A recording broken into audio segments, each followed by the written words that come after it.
Alright, welcome back everybody to another episode of Tuxedo T-Shirt Fantasy Draft Whatever series. Today is episode number 30, and interesting thing, I recorded this episode yesterday. Today is in fact Friday, the same day that this video will be released. Hopefully if the upload goes quickly and smoothly, which it typically does, which is good. Yesterday when I shot this video, I was finishing up the audio, exporting it all, and what happened was I unhooked, I discharged the hardware from my computer while the file was still converting, having no idea that that would in fact destroy the file. And so I lost the commentary I was doing for this episode. And so what I've done with my trusty MacBook here while converting the file with my conversion software is I'm just going to quickly record some new commentary. So today we're doing something new. I've never done this before. I'm actually watching the video in the same time as you. I'm watching it in real time. So you can see on the screen here we're doing player upkeep to start things off, player upgrades. We're starting off with our receivers. We're going with Deshaun Jackson. Starting off, Deshaun Jackson has been a great receiver for us since moving to the slot. So we gave him some catching upgrades. For sure, catching upgrades always clearly important. And then here, Deshaun Jackson. You know, he's kind of a skinny little guy. He's only about 5'10". He's light. He's quick as a bunny. But his catching in traffic sometimes suffers because of that. He's not the most physical receiver. That's just the bottom line. And so we're gonna go back to our receivers. And I guess we looked at Doug Baldwin next. Sure enough, Baldwin has been hit and miss for us this year. So I know that we spent a lot of time and points here on his catching. This is interesting. I've never done this commentary before watching the video along with you guys. So I mean I do remember what happened in the episode, obviously, but again I'm watching it in real time, and I recorded 2 episodes yesterday, so they're kind of running together in my mind just a little bit. But wow, 30. Also, before I forget, this is important. This is something that I talked about first on Wednesday in episode number 28. We are having a little Tuxedo T-shirt contest. Tuxedo T-shirt YouTube channel is having a contest where we're asking people to come up with a name for the team that we compete against in practice situations. That is the white and black unmarked team that we practice against. You know, the team where the quarterback is named quarterback and the wide receiver is named wide receiver and the tight ends are named tight end and the defensive ends are named defensive end. That team. I've called them the colorless team from time to time. I've called them the practice team from time to time. Those aren't the most interesting names. So if you can come up with something interesting, funny, cool, whatever to call that team, leave it in the comments and I will pick my favorite one mid next week.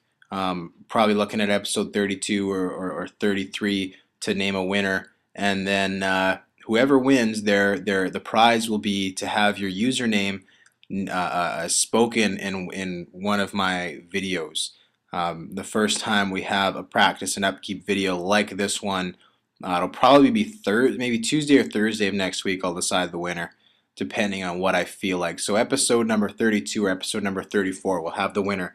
And the way I will say it is I will say, and the team name that we've gone with is blah, and the user who submitted that name was so-and-so, and that will be your username right there. So that is exciting. It's very cool. It's very interesting. I know you're all dying to win this contest.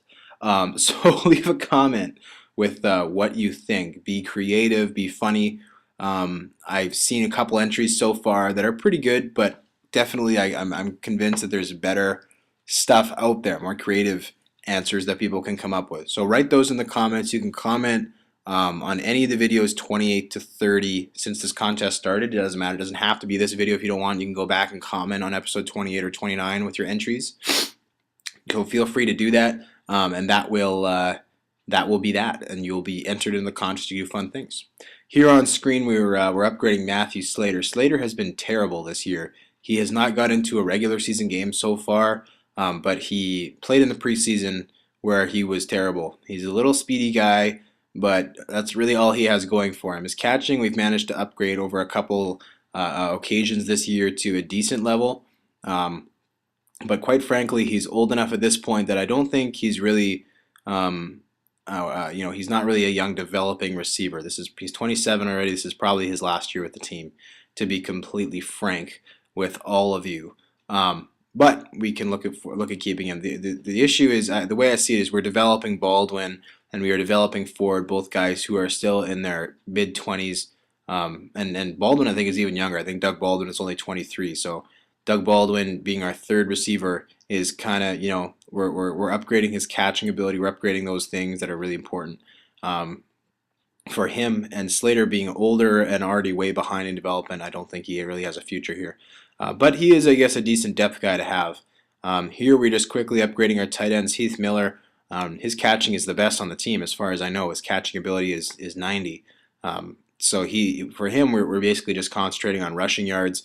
Heath Miller is somebody who, especially being the main tight end, the first tight end on this team, when we're running an I formation or single back formation, strong formation, a whole bunch of stuff, he's often the sixth blocker that comes into the game. Obviously, John Kuhn is playing fullback, so he does a lot of the run blocking, but a lot of times Heath Miller, whenever we want to run off tackle to the right side, a lot of times, or even the left in certain formations, he is the guy whose job it is to seal that end, and so we need to focus on his run blocking ability, which is what we did here.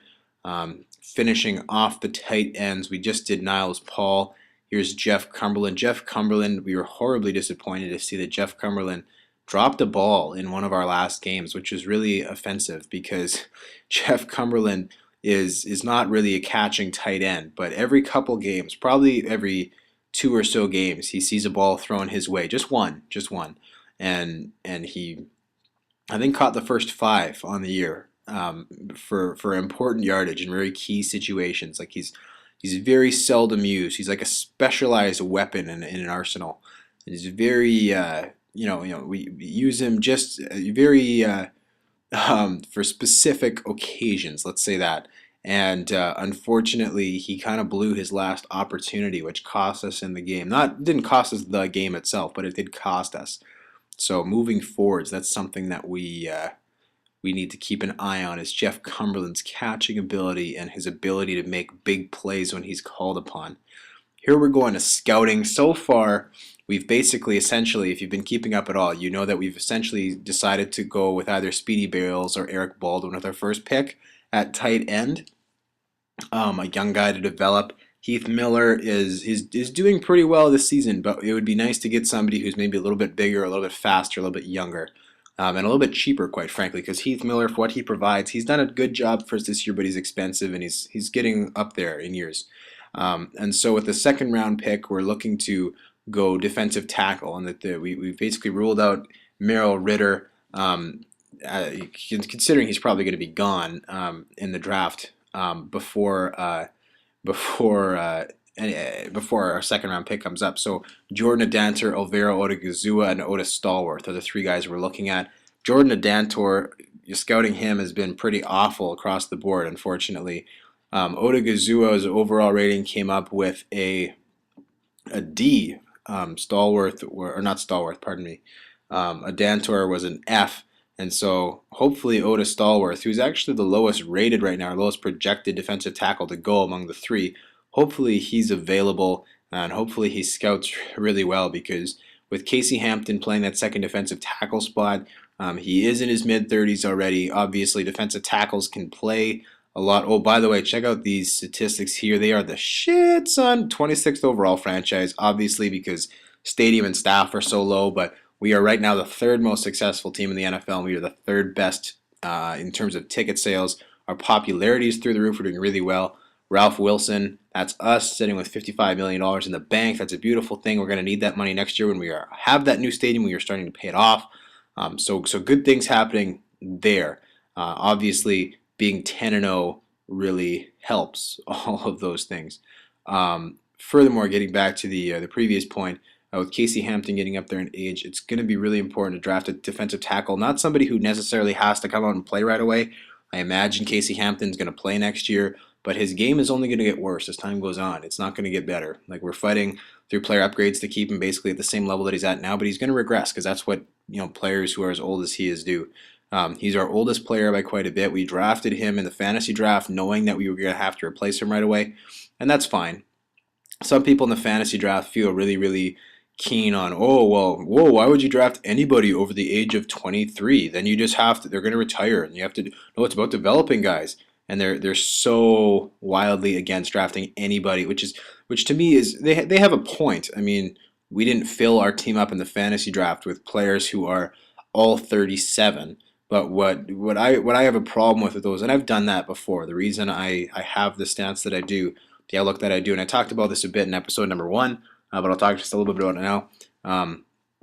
The reason that I have this opinion about fantasy draft is because I've done that before, where I've drafted all young players, all developing players who are all developing at the same time in previous games of Madden, previous versions, 05, 03, 07, whatever, the ones that I played for a really long time. And I played, franchises way like decades into the future. And the issue is, if you pick guys who are all going to develop at once, eventually they all seem to, within 1 to 3 years, hit the point where they need to sign their second contract. Like, they're all cheap, which is why people one of the reasons why people like young players. They like to develop players, but they also like young players because they're cheap. Because rookie contracts are rather inexpensive. If you look at what Colin Kaepernick, Russell Wilson, Andrew Luck are making, it's a penny on the dollar for what their talent is actually worth.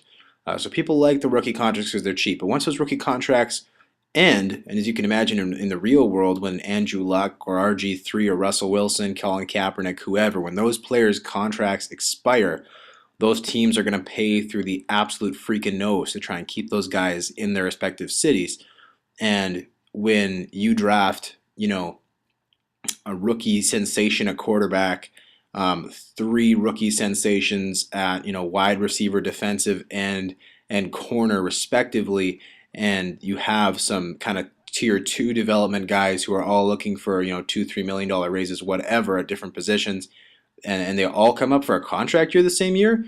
Good freaking luck trying to get all of their new contracts, including those expensive bonuses and what have you, under the cap. It's simply not going to work. And so with this franchise, hopefully going multiple seasons into the future, depending, of course, on viewership and interest in the series, whatever, we don't want to be screwed. We don't want to draft all young players who all hit contract years at the same point. Anyways, getting to the actual practice, which started a few moments ago, first play, John Bostic misses running back, and I'll say running back because that appears to be his name. Misses running back in the backfield.